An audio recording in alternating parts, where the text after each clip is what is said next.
او هاد السلام عليكم. كاين واحد السؤال اللي كيجي ببال اي واحد فينا، خصوصا في الليل ملي كيسالي الصداع ديال النهار كيولي غير سكات، وهو واش انا عايش الحياه اللي بغيتها بصح ولا غير كنعدي مع الايام وصافي؟ هاد السؤال يبان لك انت بسيط ولكن ثقيل بزاف في المعنى، حيت اغلبيه الناس ما كيعيشوش كيف بغاو، كيعيشوا كيف تفرض عليهم. المجتمع يقول لك خاصك تخدم، خاصك تقرا كذا، المجتمع كيولي هو يتحكم لك في حياتك، وكتبقى تابع للمجتمع حتى كيسالي لك الوقت في الدنيا. والمشكل الكبير انك مع الوقت كتنسى شكون انت اصلا، كتولي كتفيق الصباح اوتوماتيكيا نفس الروتين، نفس الكمامر، نفس الضحكه اللي ماشي من القلب، حتى كتولي الايام بحال بعضياتها، الاثنين بحال الخميس، السبت بحال الحد، الشهر بحال العام. واخطر حاجه ماشي هي الحياه، اخطر حاجه هي ملي الانسان يولي خاوي من الداخل وهو مازال كيتحرك بحال الزومبي. كاين الناس ضاحكين النهار كامل ولكن في الداخل ديالهم راهم عياودات بصح. كاين اللي كيعاون الناس كاملين ولكن هو ما لقى حتى حد يفهمو ولا يحس به. وكاين اللي كيبان قوي حيت غير تعلم يسكت وصافي، ماشي حيت قوي اصلا.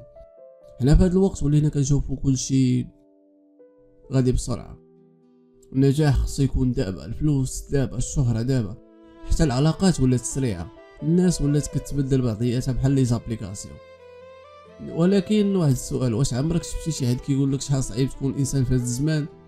صعيب تبقى نقي في قلبك، صعيب تثيق، صعيب تلقى شي واحد يسمع لك بلا مصلحه، وصعيب اكثر انك تبقى واقف بعد ما طحتي بين الحياه والموت مرات ومرات. كاين واحد النوع ديال العيا ما كيدوش بالناس، العيا كيجي من كثره التفكير، من الخيبه، من الكلام اللي ما قدرتيش تخرجيه وسكتي، من الحوايج اللي كنتي باغي تقولهم وما قلتيهمش، من الحوايج اللي كتحاربها بوحدك والناس حاسبينك انت بخير. واغرب حاجه في البشر هو الانسان يقدر يضحك معاك، يهضر معاك عادي، وفي نفس الوقت يكون غارق في حزن ما يعرف حتى كيفاش يشرحوا لك ولا كيفاش يوصلوا لك، حيت ماشي كل جرح كيبان. كاين اللي مكسور من الكلمه، كاين اللي قاتله الوحده وسط الناس، وكاين اللي محتاج شي واحد يحتويه ولا شي واحد يقول لي انا كنفهمك، انا كنحس بيك. ولكن للاسف الناس ولات كتسمع ماشي باش تجاوب، ماشي باش تفهم، ولات كتسمع وصافي.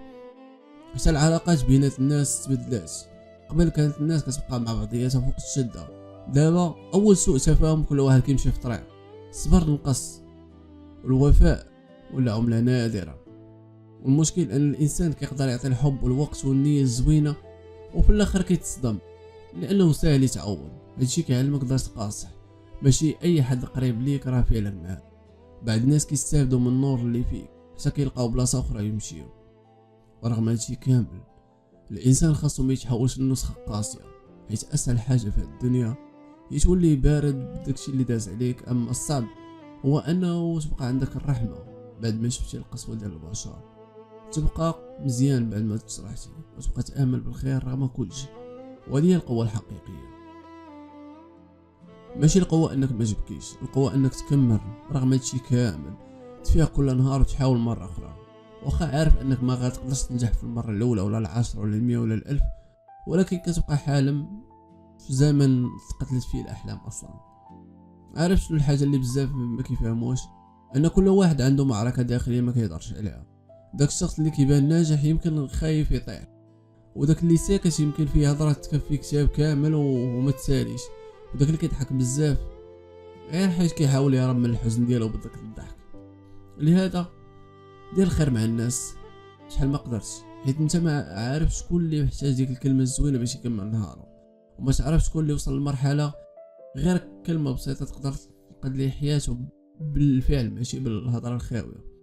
وفي الاخير راه الحياه ماشي سباق، ماشي اللي وصل بكري هو اللي ربح، كاين اللي تاخر ولكن وصل مرتاح، كاين اللي وصل بسرعه وضيع راسه في الطريق. عيش بشويه عليك، سامح راسك على الاخطاء اللي كدير، ما تقارنش حياتك مع حتى شي مخلوق. راه الناس اللي كيبانوا فرحانين عندهم ليالي صعيبه ما كيريوهاش لحتى شي واحد، وعندهم حوايج لا تطالعش عليهم ويهرب لك ديال بصح.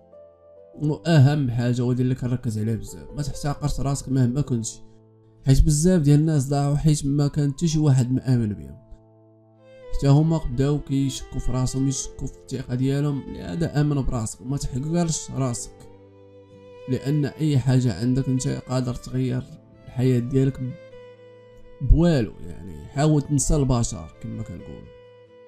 يمكن انت دابا محتاج غير ترتاح شويه، تبعد على الضجيج وتسمع الصوت اللي داخل ديالك، داك الصوت اللي دفنتي شحال هادي تحت الضغط والخوف وكلام الناس.